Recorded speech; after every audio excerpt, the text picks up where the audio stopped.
Bonsoir à tous, merci d'être au rendez-vous pour un nouveau journal sur Monaco Info. Au sommaire, aujourd'hui, nous nous rendrons au Liban pour débuter cette édition. Un pays meurtri après les explosions de mardi dernier à Beyrouth qui a fait plus de 100 morts et des milliers de blessés.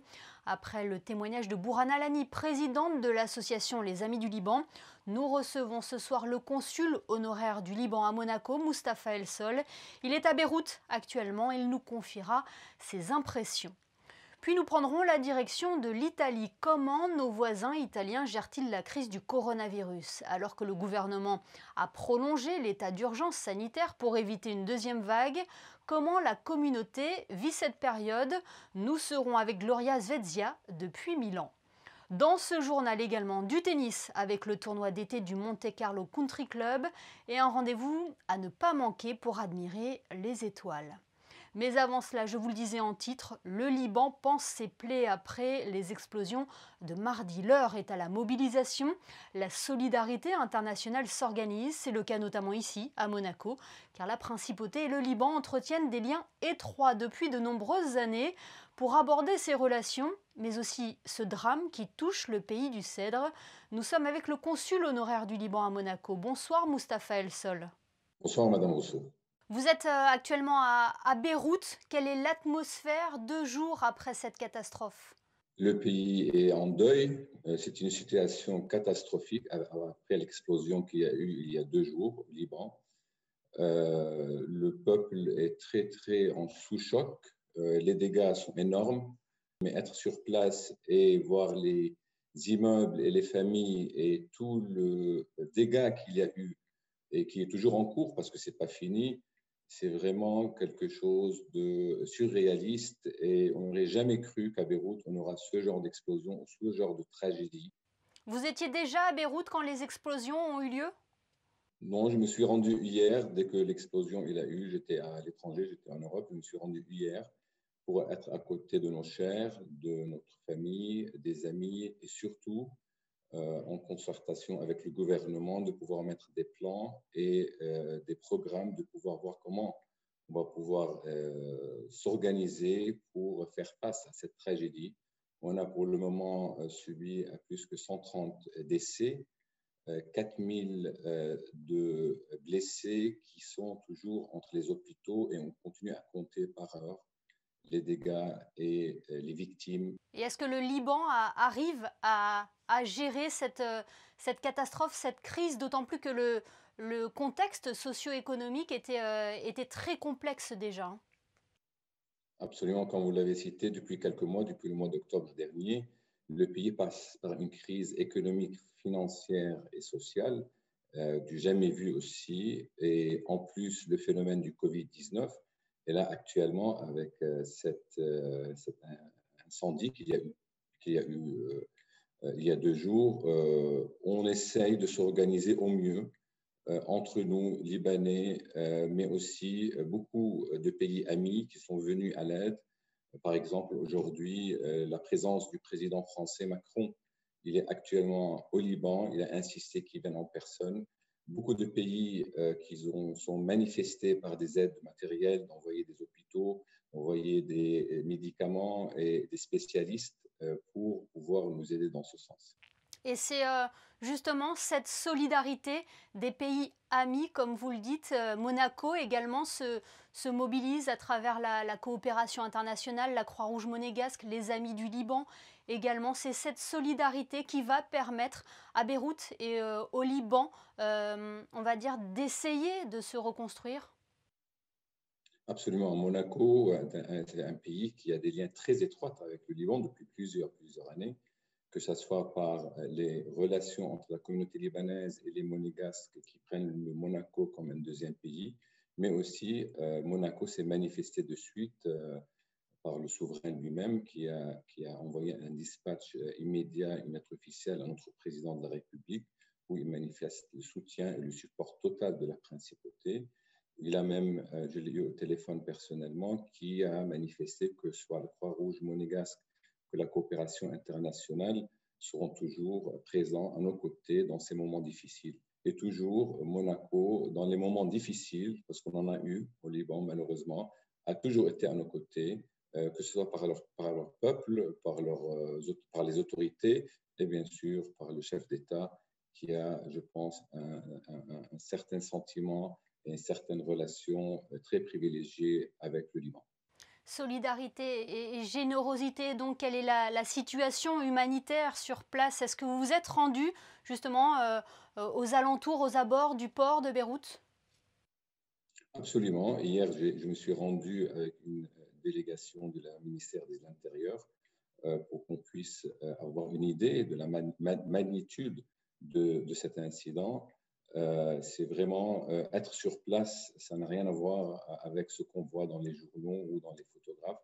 Il n'y a pas un seul immeuble, un seul bâtiment qui n'a pas été touché à Beyrouth, qui sont totalement endommagés, ou il n'y a pas une seule famille aussi qui n'a pas eu une victime dans ce sens.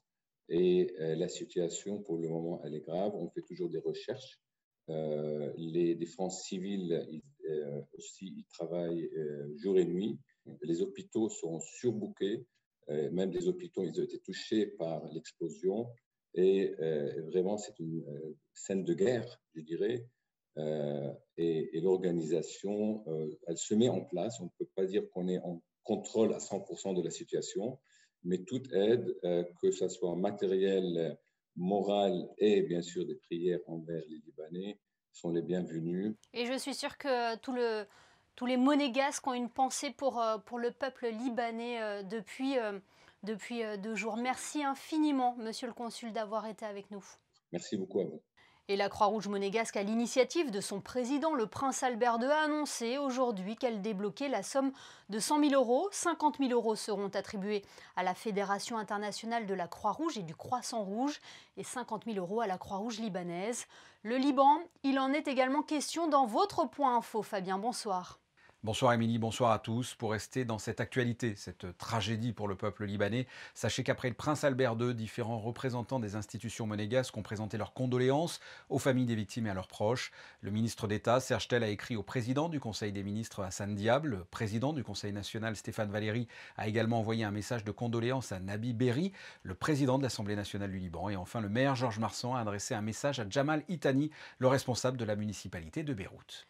Dans un tout autre domaine, une société monégasque vient d'obtenir une qualification de prestataire d'audit de la sécurité des systèmes d'information. Vous allez pouvoir nous éclairer, Fabien.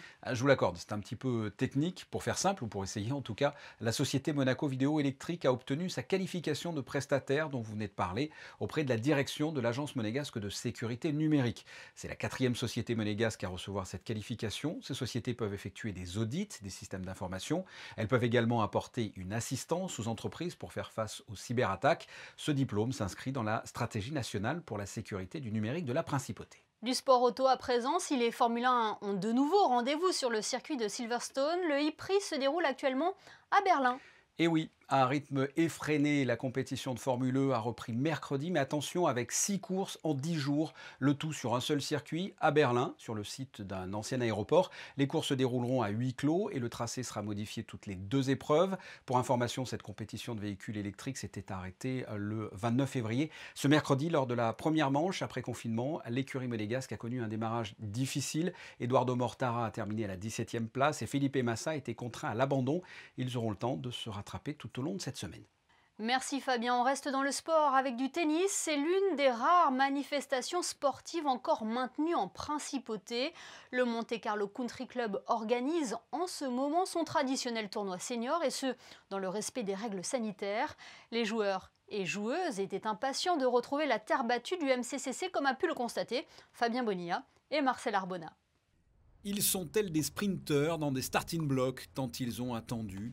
Les joueurs inscrits à ce tournoi de 3e série, autrement dit d'un niveau de joueurs non classés à 15-1. Le Monte Carlo Country Club a organisé en juillet le tournoi des jeunes. Ce tournoi senior est le 2e tournoi organisé après le confinement au MCCC. Les joueurs sont répartis dans 5 catégories de seniors à plus de 65 ans. Et aujourd'hui, sur le tournoi adulte, il y a 300 participants quand même. Les autres années, on tournait à 320, 350.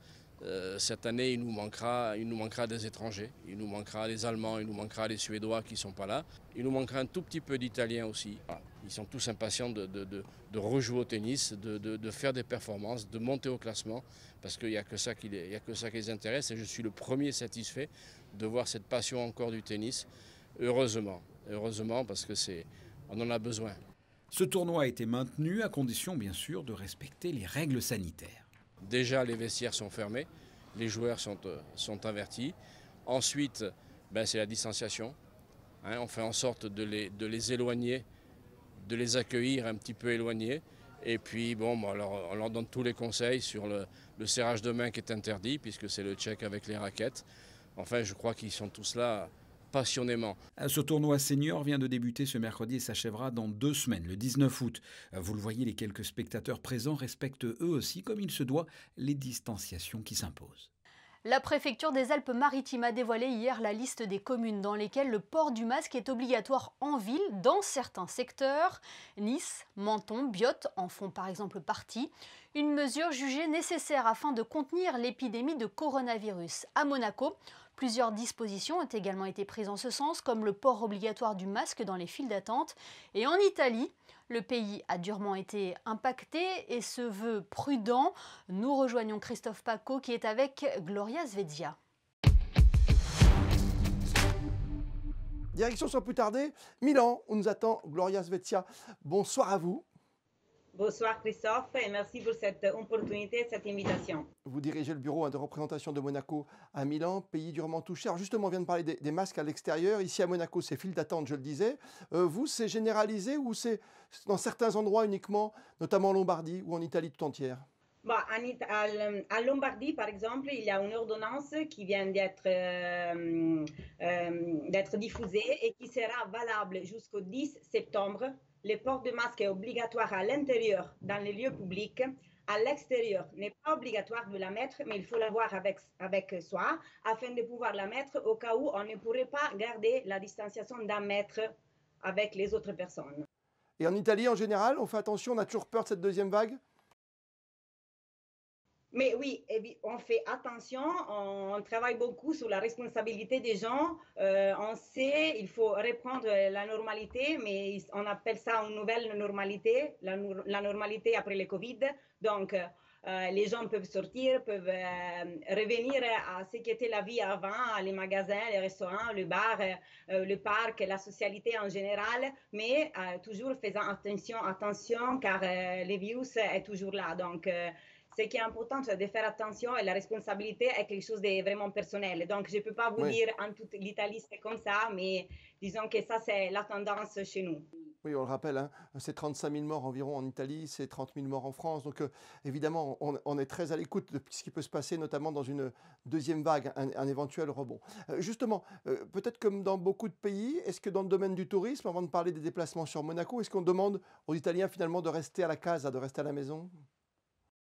Oui, la tendance en général, c'est un peu ça. L'invitation, c'est passer vos vacances d'été et en général vos week-ends en Italie. Vous savez d'ailleurs, l'Italie a un peu tout ce qu'il faut, c'est-à-dire on a la mer, le lac, la montagne, des magnifiques villes au niveau culturel. Mais il faut dire aussi, pour ce qui concerne la promotion de Monaco, qu'on travaille beaucoup sur le fait que Monaco est très proche de l'Italie et depuis plusieurs années, les gens ont toujours vu Monaco comme une sorte d'annexe de l'Italie, disons. Donc, c'est pas aller à Monaco pour un Italien, c'est pas comme aller à l'étranger dans d'autres pays européens. Monaco, la principauté, destination privilégiée des Italiens. On le sait, ça a dû être terrible pour vous au moment de l'annonce de savoir qu'on ne pouvait pas voyager. Finalement, vous avez fait quoi? Vous avez repoussé toutes vos belles idées? Oui, on a reporté nos idées pour le moment où la situation ira revenir à la normalité et on a travaillé à réviser notre stratégie de communication et de marketing pour ce qui concerne la promotion italienne de Monaco en Italie. Donc, on a arrêté pour le moment ce qui était la campagne institutionnelle lancée par la direction de la communication qui c'était Monaco for You. Dans un premier moment, celui du lockdown, le message était un message simple qui devait arriver directement au cœur de nos amis italiens qui nous manquaient beaucoup à Monaco. Et en effet, le message c'était Monaco miss you. Et après ça, à partir du moment où le lockdown s'est progressivement levé, notre campagne de communication a changé. On est passé de Miss You à Monaco for You. Le message dans ces cas-là, c'était vraiment une invitation aux Italiennes de revenir à Monaco, car revenir à Monaco, c'était désirer plus. Choisir Monaco pour un week-end, un séjour, les vacances d'été, c'est désirer le mieux pour les séjours en principauté, car Monaco peut offrir tout ce qu'il faut pour un séjour d'un niveau d'excellence. Bien sûr. Et Monaco Safe en plus. Monaco Safe en plus, Gloria. Hein. Exactement. Mais en sécurité. Ce qui est important aussi, on a travaillé beaucoup aussi sur la communication d'une destination capable d'offrir aux touristes un niveau très élevé de sécurité pour la santé des touristes et aussi des habitants de Monaco, évidemment. Et justement, on a communiqué sur ça, je pense, la semaine dernière avec le lancement du label Monaco Safe. Aujourd'hui, est-ce que vous sentez que les gens maintenant sont prêts à revenir, à passer la frontière sans souci, ou est-ce qu'il y a une petite réticence encore aujourd'hui à venir jusqu'ici, jusqu'à Monaco? Non. Non, nous, les Italiens, on est prêts à venir, surtout Monaco, comme je vous disais, c'est proche, donc on n'a aucun type de réserve à venir à Monaco, au contraire. Bonne fin de soirée à vous sur Monaco Info, et je vous dis vraiment à très vite, hein, ici, en Principauté. Merci, au revoir. Merci à vous deux pour cet éclairage. On passe au point info pratique. Nous parlions de solidarité tout à l'heure avec notre premier invité. Si vous voulez prendre part à une bonne cause, rendez-vous demain dans le quartier de Fontvieille, Fabien. Devant l'enseigne Décathlon, précisément de 10h30 à 13h, pour soutenir l'association Les Anges Gardiens, qui vient en aide aux plus démunis. L'association aura un stand de vente de Panama et l'ambassadrice Victoria Silvstedt et le champion de basket Willy Yeguete seront présents pour la vente de ces chapeaux légendaires. Monaco et l'automobile de 1893 à nos jours, cela devait être la grande exposition estivale du Grimaldi Forum. Elle a été annulée, mais le catalogue de l'exposition est toutefois disponible. C'est exactement ça. Il est possible de se procurer le catalogue des véhicules et des objets prévus à l'inventaire de la grande exposition du Grimaldi Forum. C'est le témoignage de 3 années de travail et de recherche de voitures inédites et d'archives. Ce catalogue de l'exposition relate la relation intime entre la principauté et l'automobile, ainsi que les différents thèmes qui devaient être mis à l'honneur dans cette exposition. Cet ouvrage de 312 pages et 260 illustrations en français et en anglais est vendu au prix de 29 €. Pour se le procurer, il faut se rapprocher du Grimaldi Forum. La grande exposition estivale du Grimaldi Forum annulée, d'autres manifestations sont reportées, comme la venue d'un ancien membre du groupe Genesis, Fabien. Oui, Steve Hackett reporte son concert initialement prévu le 18 septembre à l'Opéra Garnier. La date de report n'a pas encore été annoncée. Steve Hackett était un des guitaristes dans les années 70 du groupe Genesis, comme vous l'avez dit. Il devait revisiter des morceaux de ce célèbre groupe. Les détenteurs de billets sont invités à se rapprocher de leur point de vente. Pour toute information, vous avez le 98 06 41 51. Merci Fabien, restez avec nous justement puisque vous nous emmenez admirer le ciel. Le mois d'août est souvent synonyme d'étoiles filantes. Vous vous êtes rendu à l'Astrorama pour observer ce phénomène qui nous est offert chaque année. Un reportage réalisé avec Marcel Arbona. Famille avec enfants, jeunes couples, passionnés d'astronomie, peu importe. Le rendez-vous est donné à l'Astrorama de la Trinité, situé au cœur du parc départemental de la Grande Corniche, à 650 mètres d'altitude près du col d'Èze. Ces soirées sont animées par l'association de médiation scientifique Parsec, du mardi au samedi à partir de 19h et jusqu'à 23h. Dans un premier temps, on va chercher à montrer déjà les planètes qui sont visibles ce soir. Donc on montrera Jupiter, on montrera Saturne, on présentera les satellites galiléens, les satellites qu'on voit autour de Jupiter, les anneaux de Saturne. Et on cherchera des systèmes d'étoiles doubles pour leur montrer que il n'y a pas juste, parfois il y a des étoiles qui tournent les unes autour des autres, qu'il y a différentes couleurs d'étoiles. Et on présentera des nébuleuses, des nuages de gaz, d'immenses nuages de gaz, de plusieurs années-lumière de diamètre. Tout ce qui nous sera disponible aussi ce soir, peut-être une galaxie si on a le temps, ça dépend aussi. Voilà. Un programme alléchant. Les premiers spectateurs sont arrivés vers 19h. Les heures passent, le soleil tire peu à peu sa révérence pour laisser place à l'obscurité. Ici, Pas ou peu de pollution lumineuse, un site idéal pour observer l'infiniment grand. Je viens de regarder Saturne et on voit un peu de loin, mais quand même on voit bien comme un rond au centre blanc et autour un anneau plutôt large aussi blanc. Ça fait une année qu'on voulait venir et puis faire découvrir ce qu'elle apprend à l'école. Et puis voir en vrai, c'est quelque chose d'assez incroyable pour elle, même pour moi, de découvrir comme ça, presque grandeur nature, des planètes qui sont à plusieurs milliards de kilomètres. C'est surtout pour amener mon neveu. C'est très éducatif, très ludique et je trouve que c'est un bon programme pour un enfant de 12 ans. Pour pouvoir assister à ces soirées à ciel ouvert, il faut réserver. Covid oblige, il ne peut y avoir plus de 50 personnes. Il faut respecter les distanciations sociales et les optiques sont régulièrement nettoyées. L'entrée est de 10 € pour les adultes, 8 € pour les enfants et gratuit pour les moins de 6 ans. À partir du 8 et ce jusqu'au 22 août, il sera question à l'Astrorama de la quinzaine des Perséides, autrement dit de soirées consacrées aux étoiles filantes. Mieux que la télévision, la voûte céleste pour profiter du spectacle jusqu'à la fin de l'été. Les prochaines vidéos ont fait le buzz sur Internet. Le sofa mobile ou le cochon qui a la banane ont retenu notre attention. C'est le best-of des réseaux sociaux. Il est signé Alexia Bigini.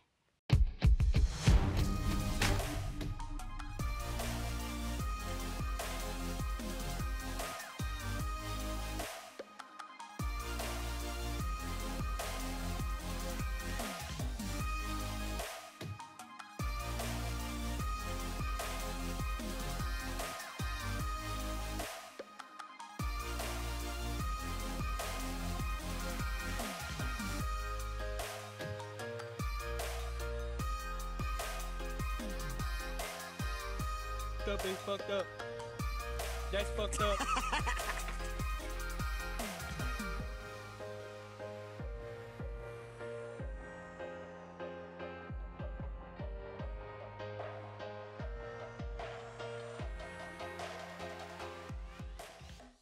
D'où l'expression traîner la patte. On rejoint à présent Fabien Bonilla pour les prévisions météo. Fabien, quel temps va-t-il faire vendredi ? Un large soleil toute la journée, ça sera la même chose pour tout le week-end. Attention, l'index UV est de 8, pensez à vous protéger.